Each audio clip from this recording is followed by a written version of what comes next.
Berapa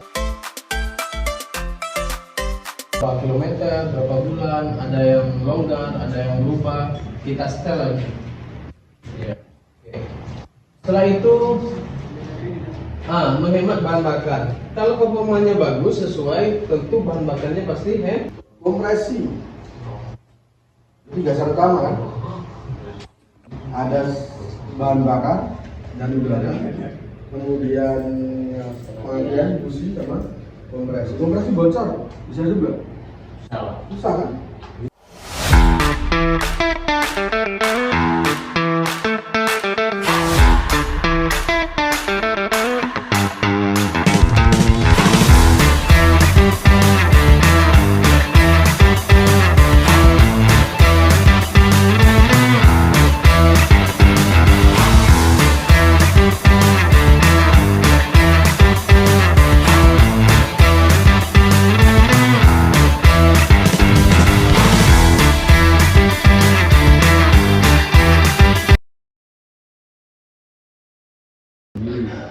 Kalau beli motor dapat dua ini ya.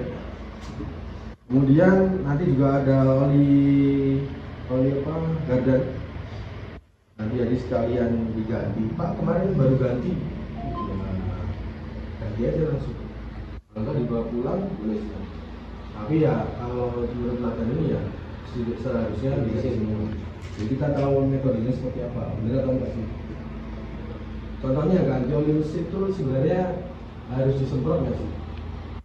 Semprot nggak? Enggak. Enggak. Jadi sebenarnya kan kalau di bengkel-bengkel kan semprot kan? Sebenarnya teman-teman tahu ya itu kan tidak direkomendasikan untuk disemprot.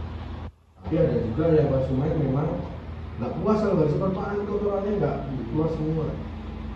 Ya, tapi teman-teman ya silahkan. Kalau menurut SOP yang itu memang tidak semprot.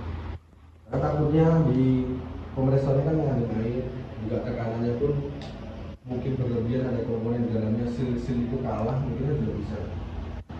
Contohnya seperti itu SOP yang mungkin kita ajarkan pada hari ini. Kemudian kita kemarin sebenarnya kan sudah praktek ya, beberapa kemarin sudah membersihkan, beberapa kemarin sudah memasang tapi komponennya lupa dipasang. Ya sih. Nah, itu jangan sampai terulang. Jadi kita usahakan praktekin sesuai SOP. Gak usah buru-buru, santai aja. Ini acaranya cuma kita aja, nggak ada pihak dari PPN, nggak ada. Ya udah cuma kita aja. Dan abang-abang di sini dari mahasiswa ini, ya nanti silahkan tolong diarahkan. Kalau teman-teman mau tanya, juga tanya boleh silahkan. Seperti itu. Kemudian ini ada beberapa peralatan. Contohnya ini. Contohnya penggunaan ini. Di sini teman-teman tahu namanya ini? Apa namanya? Impact. Ini kan untuk mudah ya.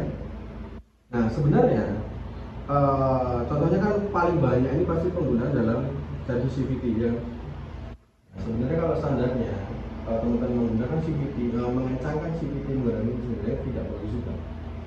Karena torsinya ini dengan torsi baut yang di puli depan, puli belakang sebenarnya ada torsinya. Pernah menemukan baut itu loss atau down? Nah, karena dia mungkin sering pakai ini, karena dia nggak bisa menyesuaikan torsinya. Torsinya ini 1000, ya yang diterima ya itu. Sebenarnya kan standarnya nggak seperti itu. Sebenarnya ada kunci torsi. Jadi mengencangkan tuh nggak harus pakai ini hanya untuk apa ya?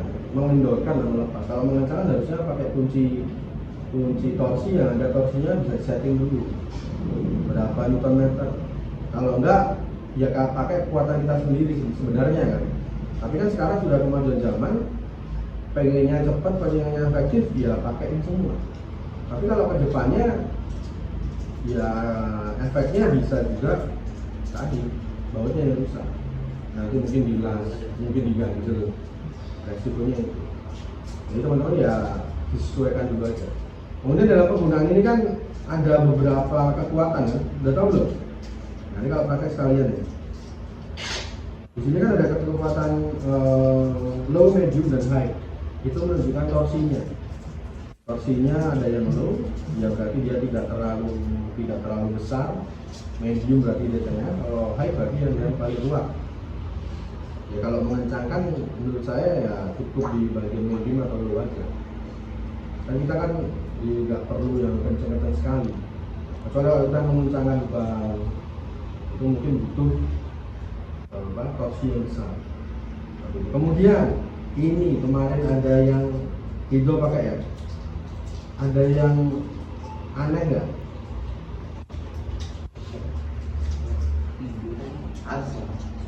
Nah contohnya nih, di sini ada bagian yang luka, berarti dia tidak menggunakan SOP yang benar. Saya yakin teman-teman menggunakan ini melepas yang puli bagian belakang. Bahannya ini kan, anak apa? Amburnya ini kan, shocknya ini kan, pasti ada yang pakai langsung ini. Dia nggak ada. Ya. Nah, langsung ini kan.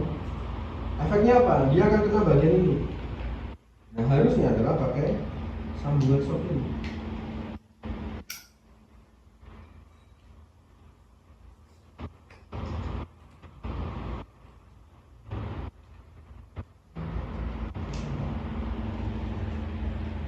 Nah, gini kan, nggak kena kan? Kalau nggak pakai sambungan shock ini, ya udah ini saya luka. Oke pertama luka, nah lama kelamaan nanti dalam mesinnya yang kena.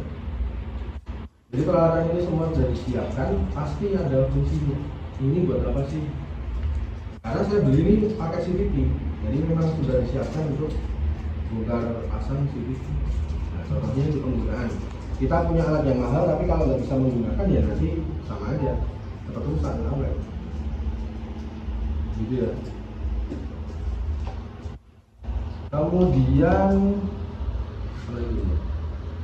nah ini juga namanya scanner nih. Ini adalah scanner. Harganya pun tidak murah. Kalau hubungannya dengan elektronik ini saya tuliskan rusak. Jadi SOP-nya adalah teman-teman ini ada SOP-nya sendiri, ada buku panduannya. Kalau mau baca silakan. Tetapi gampangnya kalau saat mau menghubungkan ini ke OBD sepeda motor, ini jangan di on kan dulu kunci kontaknya. Jadi dibuka soketnya dulu, kemudian ini ada beberapa sambungan di situ bisa Suzuki, Yamaha, Honda, pilih yang Honda, kemudian disambungkanlah. Barulah ini kunci kontak on. Kemudian kalau mau melepas ya kunci kontak off. Kemudian kalau mau melepas dan memasang sebuah soket di listrikan itu, jangan digoyang-goyang. Di sini kalau misalnya ada soketnya bagiannya, kalau digoyang-goyang ya kalau apa ya soketnya itu rusak. Jadi dilepas satu arah aja, jangan digini-gini. Kalau berapa yang saya lihat seperti itu. Nah, ini biasa bisanya untuk yang OBD juga. Hari berapa kemarin bisa ya? Itu tahun berapa? 2020. Kalau nggak salah itu tahun 2020 ke atas bisa saja OBD juga. Kalau yang versi lama belum bisa, karena masih pakai OBD 1. Kereta saya injeksi pun belum bisa karena dia pakai OBD 1. Ini untuk scanner, jadi saya tuliskan. Kemudian ada lagi ini.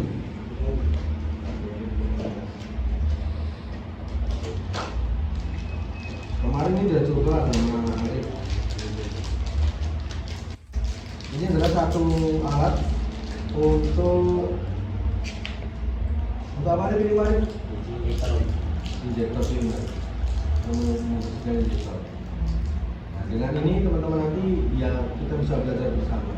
Jadi sini ada dua jepit buaya, ini adalah masuk ke posisi negatif kaki. Kemudian di sini ada masuk ke dua ini ke injektor, disoket injektor dua. Kemudian bagian ini adalah injektor nanti masuk sini. Kemudian di sini adalah ditembak sama injektor cleaner atau karburator cleaner. Nah, nanti cara penggunaannya adalah injektor cleaner itu disemprot bersama dengan kita memencet tombol ini. Jelas.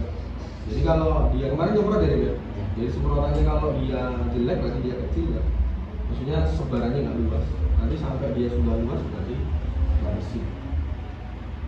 Contohnya seperti itu. Jadi kalau mulai dilistrikan harus teliti. Kemudian ada juga namanya di sini, atau melihat ini alat dulu apa? Pelumpang. Ini untuk ngecek tekanan pelumpang. Jadi mungkin ada kendala yang mungkin motornya berbet, atau mungkin dia hidupnya susah atau tenaga kurang, bisa dimulai diagnosisnya dari sini. Tekanannya sesuai standar atau enggak, melebihi atau enggak, kurang atau enggak, itu sangat berpengaruh. Jadi ini dimasukkan ke dalam servis. Jadi kalau ada servis sepeda motor, ya ini harus dicek juga. Jadi jangan langsung ini sensornya bermasalah dan lain sebagainya. Ya, sumbernya dari sistem injeksi adalah pompa ini. Yang menaikkan pompa, yang mengabutkan adalah tekanannya harus tekanannya harus standar. Kalau nggak sesuai ya nanti nggak bisa, bentuknya nggak bisa kabut. Nah di sini nanti langkah untuk ini sudah buku ini sudah ada, ini saya jelaskan sedikit. Jadi nanti kalau mau mengecek pelumpang ini,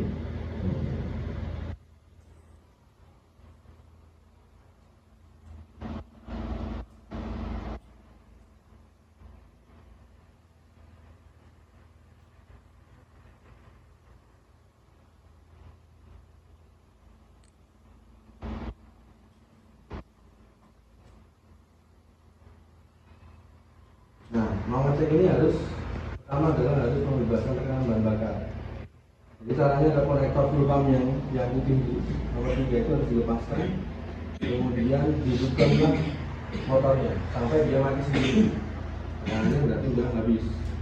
Kemudian barulah kita masang lagi yang dari full pump yang warna kuning nanti dihubungkan ke sini, dan satunya nanti dihubungkan ke jalur resmi. Jadi tinggal diluarkan sini dulu. Nanti udah selesai, bul putihnya tadi dilepas lagi, dihidupkan sampai mati sendiri, baru nanti dilepas. Sehingga SOP-nya seperti itu, tidak menjadi kesalahan komponen yang lain. Seperti itu. Ada pertanyaan?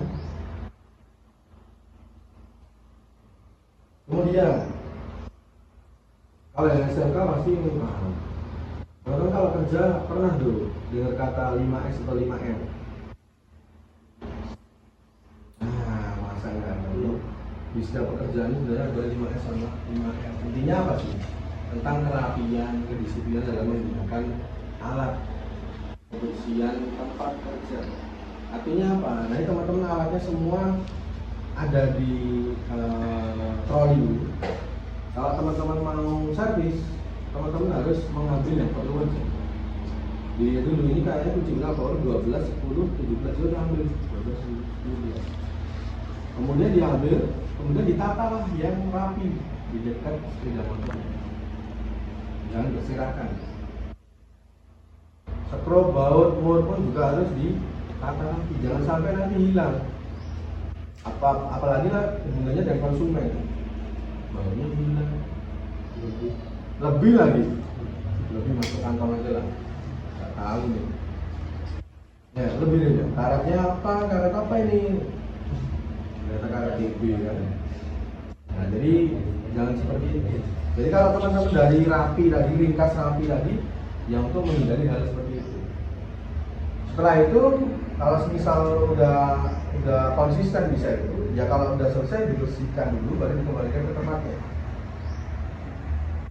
Nah besok dalam penggunaannya juga harus didata. Misal buka bengkel, alatnya dicek dulu, oh ini lengkap. Sore mau tutup dicek juga. Ini ada nggak jumlahnya berapa, dicek. Biar ramai. Nanti kalau teman-teman acuh tak acuh, tiba-tiba kunci 10 hilang, kunci 11 hilang, mana ini? T-nya ini mana ini? Nggak ada. Ternyata dibawa konsumen. Kalau teman-teman nggak melakukan pendataan, teman-teman nggak menerapkan 5R tadi. Jadi kebersihan, kerapian itu juga harus diperhatikan dalam penggunaan alat-alat di bengkel seperti ini. Seperti itu. Mungkin ada pertanyaan dari kawan-kawan peserta atau mahasiswa? Ada pertanyaan, silakan. Gimana? Kayaknya udah nggak sabar untuk praktek ini. Untuk keretanya siapa? Kereta siapa yang bisa diservis?